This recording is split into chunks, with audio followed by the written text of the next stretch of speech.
So I'm joined by Forest legend Nigel Jemson. Nigel, thanks again for joining us. No problem. So let's talk about your career then. So it all began at Preston North End, 1986-ish. I can't remember that far back now. I'm over the other side of 50, I forget certain things, but yeah, started off at Preston North End as a white chest lad. I signed as an associate schoolboy for him then at the time. Probably one of the last ones in my local team to attract attention from the football league clubs, which was quite strange really when I was knocking goals in left, right and centre. I had trials at Blackburn, Blackpool, but eventually went to Preston. As a 15-year-old first year on the YTS, 5 of us from different parts of the country. I think one of that came actually from Leicester. So yeah, interesting times. Played under a few managers there, but maybe my debut was a sub as a 16-year-old.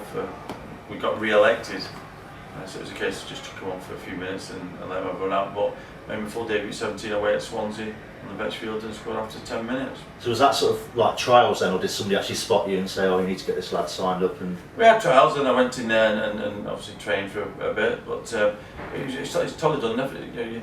Nowadays, you go into the academy, and that's the end of your local football team. What we did is you signed with the professional football club. You could still play your local football team, and then obviously when you turned to 15, 16 and you left school, that's when you kicked it into full-time football. So I think that's a good way to, obviously games change now with the academy and stuff like that, but I'm not sure, as much as I love football, I could do what the academy lads are doing nowadays, going in 4 or 5 times a week. I won't be able to watch Dallas. And then you got a trial at Manchester United, didn't you? I think was it for a day, and then it was a trial. I got into the first team at Preston, and obviously as most teenagers, or young lads, when they get into the first team, you get the scouts from football clubs watching you. So there was a lot of scouts there, and I used to love it. I mean, as people know me throughout the years, quite a confident person. So every first team game at Preston, I used to go to the office and see what scouts were coming. Just wanted to be, just thought, give that a little bit extra, someone's decent there. So I used to love it, and so Norwich were the first club that came in for me. I put a bid of £100,000, but I'm a home bird and that was far too far away to go. So that was turned down, and then there was lots of different interests from other clubs.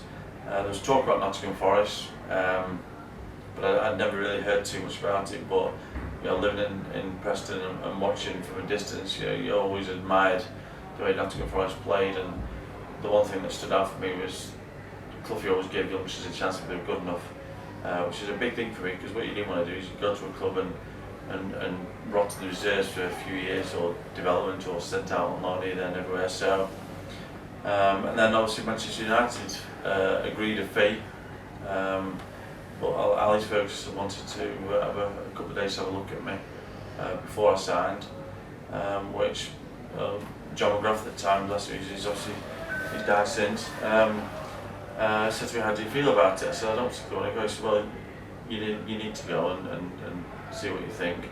I think the club were under a bit of pressure they need the money.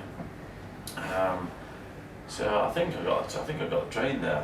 And obviously met Alex Ferguson at the Cliff and shook hands with him. Had a practice game. I think I played up with no one Whiteside at the time, but Brian Robson was there and Mark Ewell, all those sort of people.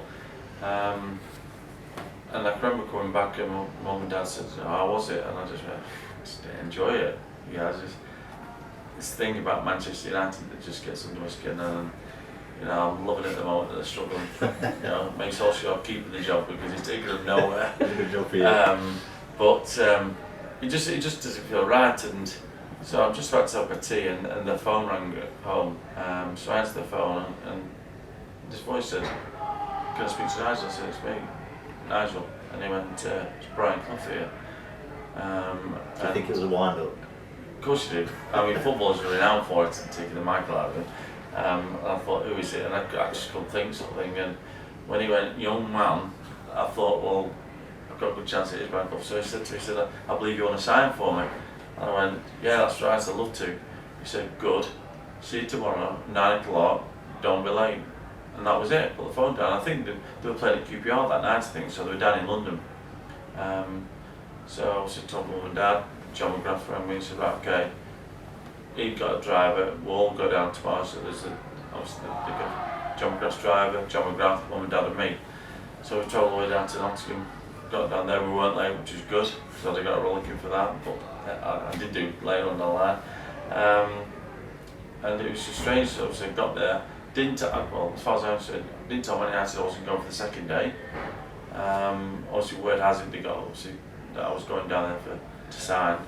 And then we got in there talking, and then he just out of the blue just said, because Carol, bless her as well, who's not with us anymore now, she took mum and dad to the lace market. Cliffy gave her £500 to go and treat mum and dad, and then he told me to take his dog for a walk, which was obviously Dell, down the Trent. I didn't even know, I'd never ridden Nottingham, so never mind at that time. So I didn't know where I was going, but I think I might have gone with Alan Hill, I think. And then John McGrath and the gaffer sorted my contract out, came back and got told what I was getting and sign it. And that was it really. It was all shut as home. So that was on a Thursday. Told me to go back home again, go and say goodbye to the lads at Preston, and come down on Saturday, watch the game. Who do you think we were playing? Manchester United.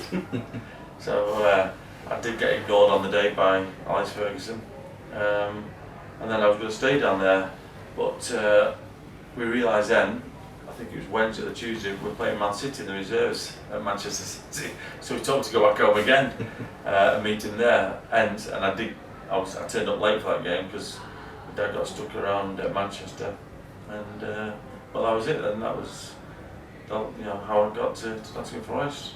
Brilliant. And what was the relationship like with Brian? I mean, I always got the impression he quite liked you, really. He thought you had a bit of a big head, but I always got the impression. Really? What made you get that impression? Well, I thought it was just a battle of the big heads, really. Every time you see the interviews and stuff, and there was one interview. See, me being alert as well, I would have said who was going to win. But there's only going to be one winner. Yeah, I think a lot of people, because obviously further down the line things happened that we didn't get on. It was nonsense. We did get on. I mean, he kept sending my mum and dad Christmas cards and flowers for years after I left the football club. So it wasn't we didn't get on. I think it was just a case of you saw a young person, cocky, confident, arrogant, whatever you want to call it, come into the club and he just wanted to knock me down a little bit. But if I wasn't any good or he didn't like me, I'd have gone like quite a few of the players who lasted a month or 2 months, what it was. So I had a fantastic time here. Many ups, a couple of downs, but to play under him was an honour. 100% respect for him, and it was a fantastic time for my career. I mean, one of the main ups that everybody remembers is the 1990 League Cup final where you scored the winner against Oldham. I mean, what's it like, A, playing at Wembley, and B, being able to actually lift the trophy in front of all those fans? It's what dreams are made of. This is how much the game's changed. When I was growing up as a 5-year-old, 6-year-old, wanting to become a footballer, it was about who you play for, and can you play in cup finals, and you watch St Greavesy and you watch the cup finals on TV, and you used to be there from 9 o'clock till 5 o'clock at night because you watch the build up and stuff. So it was all about that. Nowadays, unfortunately, it's about how many cars you've got and how many houses you've got, not necessarily who you play for. There's lots of people who've got 10 million in the bank that when they go, you'll say, did he play football? You don't know. Hopefully, people remember me for what I did in the game, because I certainly haven't got 10 million in the bank. But I had a fantastic career. People say, do you have regrets? Yeah, there's going to be a couple of regrets down the line, but the cup final was immense for me personally, because to go out there as a 20-year-old and score the only goal. Okay, it wasn't the most attractive of cup finals. It wasn't the Tottenhams or the Man Cities. All the lads, but they got there for a reason. They had a fantastic cup team. They were a good team. They knocked out some great teams, and they deserved to be there. And it don't matter who we're playing, you have to play what's in front of you, and Oldham, and it gave us a good game. But to score the Aldi goal, it's extra special. Yeah, it's okay scoring 3-1 win in the first goal, but it doesn't have the same ring to it. So it was amazing. But my first goal for Nottingham Forest was just as special for myself. Away at Derby County against Peter Shilton. Something that stands out just as much really. It was a special time for me. I guess Wembley was actually quite a lucky ground for you as well, because when you were at Rotherham, you actually scored another couple of goals, didn't you, down at Wembley in '96? Yeah, dead lucky because we got left out the year after against Tottenham. So I was going to come to that. No, it was. Yeah, I mean the old Wembley. I mean for me, it was again. You talk about times changing. It had to change because you have to go with what's new nowadays, and the new stadium is amazing at Wembley. But I love the old stadium there. The going down Wembley Way and the dressing rooms. You had to walk through the archway and then over the sand bit onto the pitch, the long walk. You sample the atmosphere. Nowadays you actually come out and you're within 10 yards, you're on the pitch and that's it. So you miss that feeling and stuff. So, went over to Rotherham on loan in Auto Stream final, which is a special trophy for the lower league clubs, and managed to score two goals. Managed to score two, the only two. So I managed to score on each goal at Wembley. Or maybe you could say that. But it was funny. I ended up going to play for Shrewsbury. So let's talk about play against the keeper. So you can imagine how much stick I gave him. Yeah. So let's touch on one of the downsides, and I suppose in your career in terms of the cup final, and your best mate, Lee Glover. Should we move on? No, of course, talk about it. It was devastating. The build up to the rounds. I remember, I think I scored a hat trick. I think in the 6th round against Southampton. And typical. This is a typical Cloughie thing. Whereas if you want to go back home or you wanted some time off, you had to obviously go and see him and he'd ask you what you want to do and why you wanted time off. After a game on a Saturday, I wanted to go back to Preston to see family or probably just to go out and get drunk or something. And he said, no problem, go home after the game, have Monday off, spend a bit of time with your mum and dad and come back Tuesday. And then I had this brainwave, said, actually we've got a game Tuesday night against Derby in the reserves. So I went and then we came back on the coach, and if you know our coach, it was split into two. You had a curtain down the middle, so you had the players, curtain, staff. So we finished training, we got on the bus, and then Cloughie came down, gave a piece of paper, and then walked back down, shut the curtains and pistoled it, and it was obviously the team. So actually it wasn't the gaffer who told me I wasn't involved, it was Piercy, and he just read it out and said, look, there's going to be 3 people who's going to be disappointed, because at the time there's only squad of 14, we only could have 2 subs. And he went, Odgie, your sub, because he's playing Keeney. Lawsy, your sub, because he's playing Charlesy. And Gemma, you're the other one to miss out. So I was devastated, and I don't think it was mobile phones as such as there, but they were like house breaks. Yeah. I was crying on the coach. Got back to the hotel, and obviously there's media there and people, and get off the coach, and I can remember Cloughie grabbed hold of me and said, come and have an interview with me on TV. I was crying, and he was laughing, and it was awful.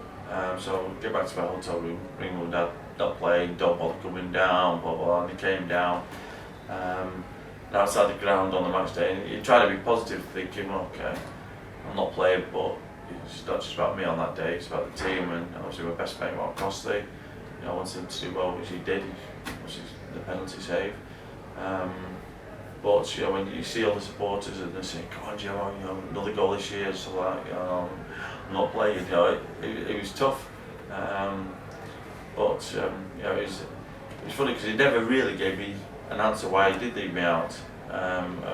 He used to go to a few, not Q&As, but events over the years, and Cloughie used to be guest speaker, and then he'd leave pieces of paper there at the table where he'd say to the audience, if you've got any questions for me, then write it down and I'll answer them.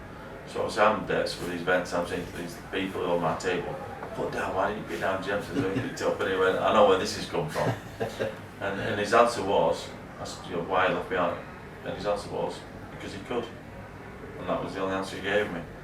But it was a kick in the teeth, because Tottenham was a team that I always used to do very well against. You always have these teams. And I mean, without being too disrespectful, I just couldn't imagine being left out in front of the league lover. So I just can't get. I'm 51 and I still haven't got over it. You know, but it was a shame because it was the only trophy I don't think the club never won. Did that affect your relationship with Brian himself, or was it just a case of it was a decision you had to get over it?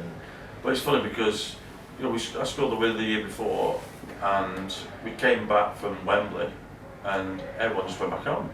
It was weird, There's no do's on or drinking. In fact, he got us in the next morning, Sunday morning I think it was, or Monday morning, and ran us. And I grabbed my desk walking, going and said, I've got this much for the win bonus, you can run as much as you want. And then we lost to Tottenham, and we had a super reception, and up the top buses, which is strange, but not many people know about this, but we're on the bus going around the city, and I'm there with Brian Laws and his son at the time, Jamie, was a young lad, and he was sat with us, and the gaffer was with him, and I said to Jamie, I said, "That was an idiot." And he did. And he said, "Don't worry, son, I know where that's come from."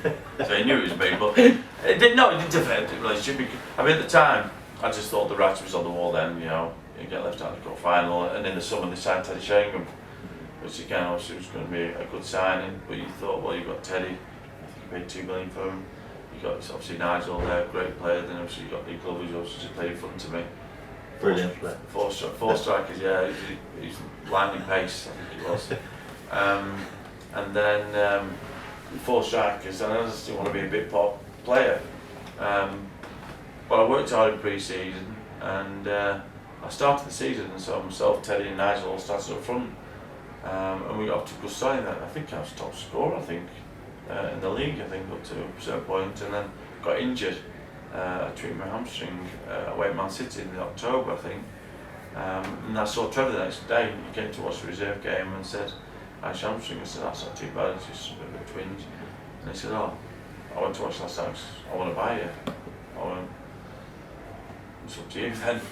And obviously the club came back to me and said, "We've had an offer, it's been accepted, it's up to you, we're not saying to go, we're not saying to stay, it's entirely up to you." And I just thought, go to Sheffield, you got Trevor's a manager there, an ex-footballer, ex-striker, everyone knew his talent.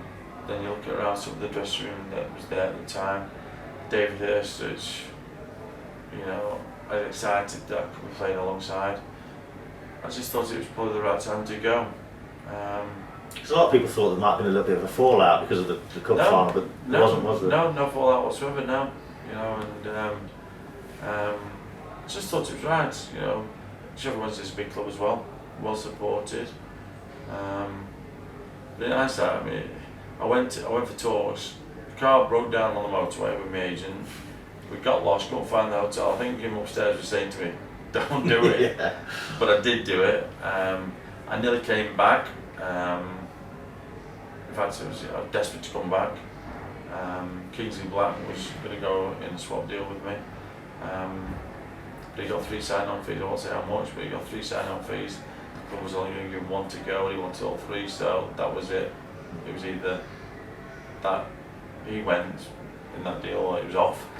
So I was obviously gutted then, so I had to do that. But no, it was one of those things, and people always say to me, "Is that your biggest regret?" In hindsight, yeah. I should have probably stuck it out a bit more, got back into the team. I still think there's more to Nigel Jemson as a player, but with what happened off the pitch and me opening my mouth too much, probably didn't really show a true potential. You did become a bit of a cult hero up there, didn't you, as well, because of the game against Manchester United, basically, where you came off the bench and scored twice, and I've got Sheffield Wednesday fans still talk about it today. So, well, it's funny, yeah, because I was over there about 3 years, sort of thing, so I don't know how many games I played for them, but they only remember for that one game. So, but no, again, it was a struggle to start off with.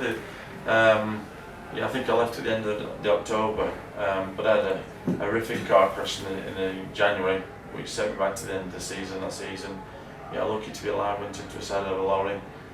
You did your ankle ligaments? Yeah, my ankle was badly damaged, but it was all down the side and stuff, so a lot of trauma. Did that affect your playing career quite badly then, or was it just like a confidence thing, or? I've never lacked confidence. I still think I can play now. But no, it was it's just relaying what happened, and gosh, I mean, it's trauma, isn't it? So I know what happened. I trained before my three years went for a game of golf in Sheffield, and I was driving back to my girlfriend's at the time there, and obviously it was on the workshop road, and down the hill, came up, and he's in the middle of the road and broke into him. So it wasn't nice, but again, Nottingham Forest sent a bunch of flowers to me and on speed of recovery and stuff like that, so it shows what a relationship I did have with the football club. Yeah, if only the club were like that now, eh? But that's another story. You also got capped by England under 21s, didn't you, as well? Which I didn't know. Yeah. How many times was it? Once. Oh, it's just the once. Have you still got the cap? Yes, it's. I'm living on Trembridge at the moment, and my pride place on the walls is my. I'm not selling where I live, but my Cupfather shirt and England cap. Excellent. Because So, you actually got caught up alongside Alan Shearer, wasn't it, at the time? Alan Shearer was playing up front, yeah. McMahon was playing there, John Ebrell, and I can't remember who else. Because you've actually said before on different interviews how good you thought David Hirst was, and in comparison to Shearer, a lot of people have obviously seen Shearer go on and have a really good career, but you actually think Hirst could have been better without the injuries, don't you? Well, sure, again, the way I'm sucking that gin and tonic. I don't think, in my opinion, David Hirst was so unlucky with the injuries. I mean, I can remember him getting injured at Arsenal, and he came back from it. There was 10,000 people queuing up to watch a reserve game when he made his comeback. That's how big a player he was. But I mean, obviously the lifestyle was totally different then, and we had some fantastic nights out. He loves a pint, and you can tell that now by the size of him. But he had everything. He had pace, he had power, he could score goals, he was brave, and it was a joy to train with. I mean, the whole dressing room was full with international people anyway, so I was very fortunate with that. But that was a big part of why I wanted to go to Sheffield Wednesday anyways, to play alongside him, to Hursty. It was, you look at, I can only compare him as in figurehead, is that what Stuart Pearce is for Nottingham Forest, David is or was for Sheffield Wednesday. But he was just very fortunate. He was desperate to go to Manchester United, but obviously the club won't let him go. But yeah, in my opinion, and it's all about opinions, if he hadn't have had the injuries he had, I think he'd have definitely seen a better player than Alan Shearer. And later on in your career, went to Shrewsbury, and one of the famous goals of the FA Cup still shown to this day against Everton, or 2 goals, should I say, against Everton. Did you feel like, because it was on the cameras, coming towards the end of your career, it sort of gave an extra 10%? Because it looked like you really enjoyed it, loved it, to be honest. Well, I mean, when I think, what was that, 33, 34 then at the time? So, I'm no spring chicken, and he's coming towards the end of the career. So, those spotlights are very, very rare then, aren't they? Without being disrespectful to Shrewsbury, that is a lower league club, and myself coming to the end of my career, you don't expect those games to happen. Obviously another teammate of mine, Warren, was there with us at the time, so for both of us to enjoy that sort of limelight, twilight hockey. You enjoy it. You know, you're not a young lad anymore, so you take it in your stride. So again, you just try and prove people that you may still have it, even though you are getting a bit older. But you just put your experience onto the younger players. I was captain at the time. But we knew before the game, and obviously I'm good friends with the gaffer there, Kevin Radcliffe. You know, and it was great for him because it was his old club. But we knew that Everton had to play badly or below par, and we had to play to our best of our ability. We did, you know, and I think if we had won the game 4-5-1, I wouldn't have thought they could play. But you know, we bossed it, and yeah, I think obviously we're arguing between one and he would take the free kick, and I think in the end I swung it past it. I said, "I'm captain, I'm taking it." But it's always great to see it nested in the back of the net. And then one who whipped in a fantastic ball for me, scored the winner about 2 or 3 minutes from time, and I was so knackered from running off and celebrating, and I got up straight after it. So you still do a bit for Forest on match days, don't you, as well? Yes, I'm lucky enough to watch the games and do a bit of hosting on match days, which I thoroughly enjoy. Love watching the team play and being involved in the football club. And do you get much time to go and see your two boys, Charlie and Max, because one's at Worksop and one's at Doncaster at the moment, aren't they? Well, I'm getting more time now because obviously I'm not working at the football club. Yes, I mean I'm a hands-on dad. I've watched them as much as I can, support them as much as I can, and you know, my oldest son Charlie, he was at the academy at Forest from the age of about 11. He got a 2-year scholarship but fell at the last hurdle, didn't get offered a pro contract. Then went to Ilkeston with Steve Chettle there. Now he's at Workshop. You know, still, he's 22 this month, so still got time to get back into the pro game if he gets that lucky break. You know, he's very focused and he's enjoying his football game, which is great. Max, he's 18 in a couple of weeks. Didn't think he would be involved in football as much as he is, but he's proved me wrong. You know, he's quite a laid-back character. But he's 6'4", so I don't know where he's got his height from. Certainly not from me, so must be the window cleaner. But yeah, he's up at Doncaster. They're both centre halves as well. Both centre halves, yeah. So yeah, I try to. I mean, I've got my Saturday planned out that I'm going to watch Max in Doncaster on Saturday morning and watch Charlie play a bit against Belper Saturday afternoon. So I love watching them. You know, it's I feel very proud that you know they're doing something they enjoy and obviously something that's you know they look to me. You know, the only regret is I wish they were around when I was playing, but I wouldn't have had as much fun as I did if they'd have been around. But yeah, I'm very proud of them. You know, they've grown up to be 2 excellent young men. You know, with you know a lot of good manners and stuff. So hopefully, you know, they can play as high as they can and enjoy themselves, and they've done it on their own back, really. Super, and you're also quite involved with Big Norm, Mark Crosley, aren't you? And with the Watch campaign and the Kilimanjaro walk. You're looking forward to that. It's next year, isn't it, the Kilimanjaro walk? Yeah, we've had to postpone it for. We meant to do it next year. I think we're going to put it back here because of at the moment we're being scuppered on the charity events to raise money for us to go because of the COVID thing. So I think it may be put back, but.